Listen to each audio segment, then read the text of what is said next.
ওয়াকফ আইন প্রত্যাহারের দাবিকে কেন্দ্র করে নূতন করে অশান্ত হলো দক্ষিণ চব্বিশ পরগনার ভাঙড়। মুর্শিদাবাদ আগে থেকেই উত্তপ্ত, পরিস্থিতি সামাল দিতে সেখানে কেন্দ্রীয় বাহিনী মোতায়েন করা হয়েছে। আর এই আবহেই নতুন করে উত্তপ্ত ভাঙড়। পুলিশের গাড়ি ভাঙচুর, অগ্নিসংযোগের ঘটনাকে ঘিরে তুমুল উত্তেজনাকর পরিস্থিতি।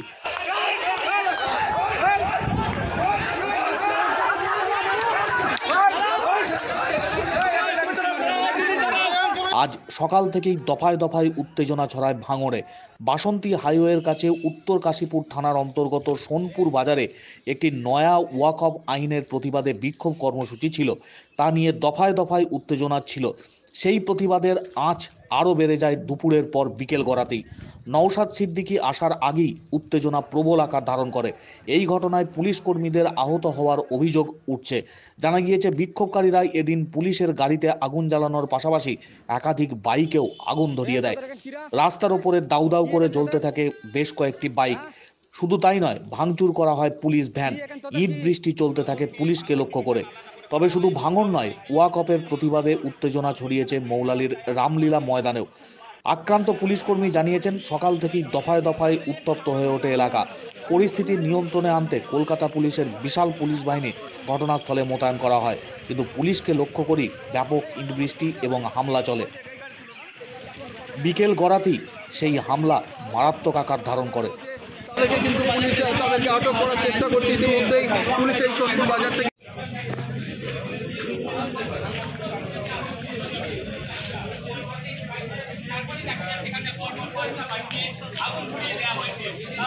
পুলিশকে লক্ষ্য করে মারমুখী হয়ে ওঠে উত্তেজিত জনতা। এমনকি ছোড়া হয় ইটের আঘাতে বেশ কয়েকজন পুলিশ কর্মী জখম হয়েছেন। বিক্ষোভকারীরা পুলিশের গাড়িতে ভাঙচুর চালায়। পরবর্তী সময়ে পুলিশের গাড়িতে আগুন লাগিয়ে দেয়। ঘটনার পরিপ্রেক্ষিতে প্রায় 17 জন পুলিশ কর্মী আহত হয়েছেন বলে জানা যাচ্ছে। বিক্ষোভকারীদের সংখ্যা অনেক বেশি থাকার কারণে পরিস্থিতির নিয়ন্ত্রণে আনতে পরবর্তী সময়ে কলকাতা পুলিশের বিশাল পুলিশ বাহিনী ঘটনাস্থলে পৌঁছয়। মুর্শিদাবাদের পর ওয়াকফ আইন প্রত্যাহারের দাবিতে নতুন করে উত্তেজিত হয়েছে ভাঙড়। উত্তেজিত এলাকায় পুলিশ বাহিনী টহল দিচ্ছে। পরিস্থিতি নিয়ন্ত্রণে আনার দিকে নজর রয়েছে প্রশাসনের। ছিলাম আমরা আমাদের থানার স্যারেরা ছিল। আমাদের স্যারেদের ওপরে বিশাল পরিমাণে হঠাৎ চড়োয়া হয়েছে। এসে আমাদের পুলিশের যত গাড়ি ছিল সব পুড়িয়ে দিয়েছে। এখানে পুলিশকে বিশাল মারধর করেছে। আমরা এই গলির মধ্যে লুকিয়েছিলাম। 3 জন, 2 জন কনস্টেবল ছিল, আমি সিভিক। আমাদের 15-16 জন আহত হয়েছে। হামলা চালিয়েছে মিটিংয়ের লোক।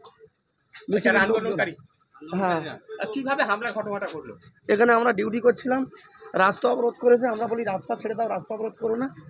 হঠাৎ আমাদের উপরে চড়ুয়া হয়েছে এবং আমাদেরকে বিশাল মার মেরেছে এবং আমাদের যত গাড়ি টাড়ি ছিল সব পুড়িয়ে দিয়েছে। সংখ্যাটা কত ছিল তাদের আন্দোলনকারীদের? প্রায় 5-7 হাজার। আর আপনারা পুলিশ ছিলেন কতজন? আমরা পুলিশ ছিলাম 30-32 জন মতো। কি দিয়ে মারধর করা হয়েছে আপনাদের?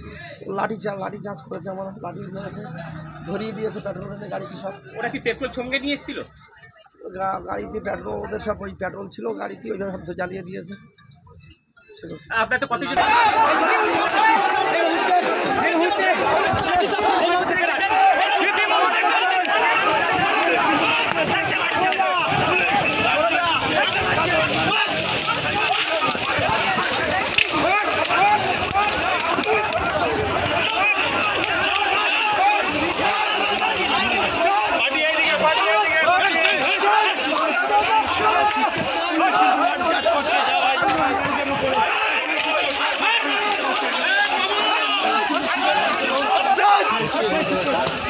Ê, Thành ơi!